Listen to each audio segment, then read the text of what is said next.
नमस्कार, बात पतेगी में आपका स्वागत है। मैं हूं अखिलेश शर्मा। ये पहली बार नहीं है जब अन्ना हजारे और अरविंद केजरीवाल के मतभेद खुलकर सामने आए हैं। ये कोई पहली बार नहीं है जब अन्ना हजारे ने अरविंद केजरीवाल को कोई पत्र लिखा है। जब अरविंद केजरीवाल मुख्यमंत्री बने उसके बाद शायद ये दूसरी बार है जब अन्ना हजारे ने इतना तीखा पत्र केजरीवाल को लिखा है। लेकिन ये पहली बार है कि जब अरविंद केजरीवाल की किसी इस तरह की नीति को लेकर अन्ना हजारे ने सवाल उठाए, जिसको लेकर के खुद केजरीवाल पब्लिकली कई बार कह चुके हैं कि इस तरह का काम नहीं होना चाहिए। तो इसीलिए अन्ना हजारे ने आज जो पत्र लिखा है उसकी टाइमिंग को लेकर सवाल उठाया जा रहा है कि आखिर अन्ना हजारे क्या चाहते हैं।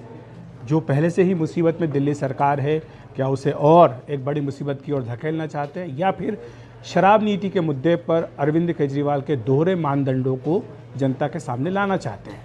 आज ये जो पत्र लिखा है अन्ना हजारे ने अरविंद केजरीवाल को, इसकी पहली लाइन यही कहती है कि आपके मुख्यमंत्री बनने के बाद मैं आपको पहली बार खत लिख रहा हूँ। हालांकि ये दूसरी बार है कि जब अरविंद केजरीवाल के मुख्यमंत्री बनने के बाद उन्होंने पत्र लिखा है। इससे पहले चंदे की पारदर्शिता को लेकर भी अन्ना हजारे अरविंद केजरीवाल को इसी तरह का एक पत्र लिख चुके हैं। लेकिन शराब नीति, वो नीति आबकारी नीति जिसको लेकर के दिल्ली के उप मुख्यमंत्री मनीष सिसोदिया घिरे हुए हैं। सीबीआई ने उनके घर पर छापा मारा। आज सीबीआई के अधिकारी उन्हें उनके बैंक लेकर के गए थे जहां उनके लॉकर को खंगाला गया। और दिल्ली में लगातार इस मुद्दे को लेकर बीजेपी आक्रामक है। उसी शराब नीति को लेकर अन्ना हजारे ने अरविंद केजरीवाल को कटघरे में खड़ा करने की कोशिश की है, और वो भी उन्हीं के हथियार के जरिए। उन्हीं का हथियार मैं इसलिए कह रहा हूँ क्योंकि इस पत्र में उन्होंने एक किताब का जिक्र किया है, स्वराज नाम की पुस्तक का, जो अरविंद केजरीवाल ने लिखी थी।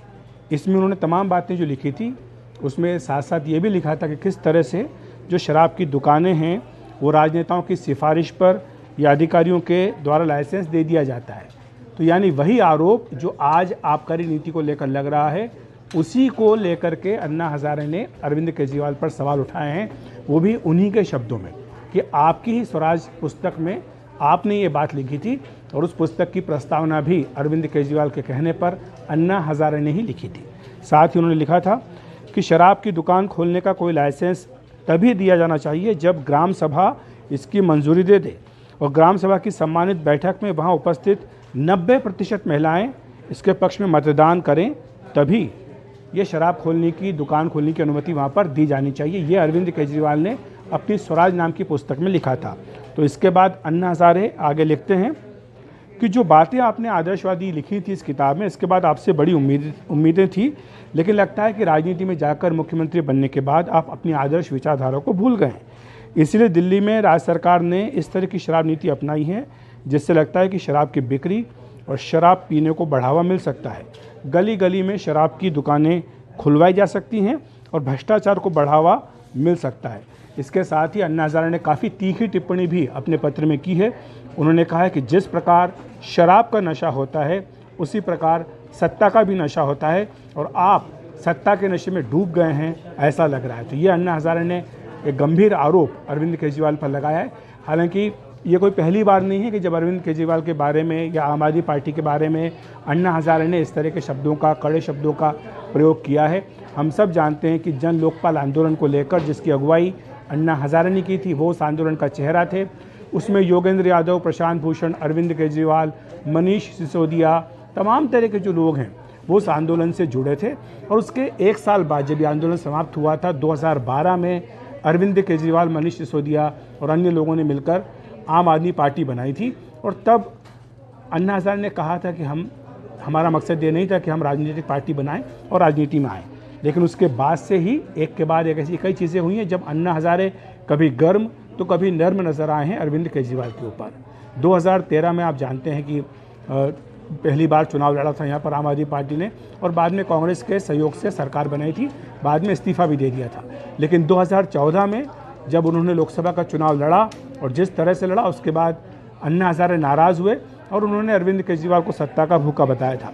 लेकिन 2015 में जब आम आदमी पार्टी को भारी सफलता मिली, अपना परचम दिल्ली में लहराया, तब अन्ना हजारे ने उन्हें बधाई दी थी जीत की। इसके बाद एक मंत्री का सीडी कांड हुआ था, तब अन्ना हजारे काफ़ी नाराज़ हुए थे और तब कहा था कि आम आदमी पार्टी अपने रास्ते से भटक गई है। जो आदर्श, जो सिद्धांत, विचारधारा होनी चाहिए थी, जो स्वच्छता होनी चाहिए थी, वो कार्यकर्ताओं में नहीं दिख रही है। ये बात उन्होंने अपनी ओर से कही थी। इसके बाद जैसा मैंने कहा कि चंदे में पारदर्शिता को लेकर भी सवाल उठाए थे। इसके बाद ईवीएम को लेकर जिस तरह से आम आदमी पार्टी ने एतराज़ किया था, उसे लेकर भी अन्ना हज़ारे ने आम आदमी पार्टी की, अरविंद केजरीवाल की आलोचना की थी। लेकिन नए मौके पर, इस मौके पर जबकि शराब नीति को लेकर आम आदमी पार्टी सरकार घिरी हुई है, उसके उप मुख्यमंत्री जो है वो सीबीआई जांच का सामना कर रहे हैं, उस समय शराब नीति को लेकर सवाल उठाना निश्चित तौर पर ये एक बड़ी, कह सकते हैं कि आप, चोट है आम आदमी पार्टी के लिए।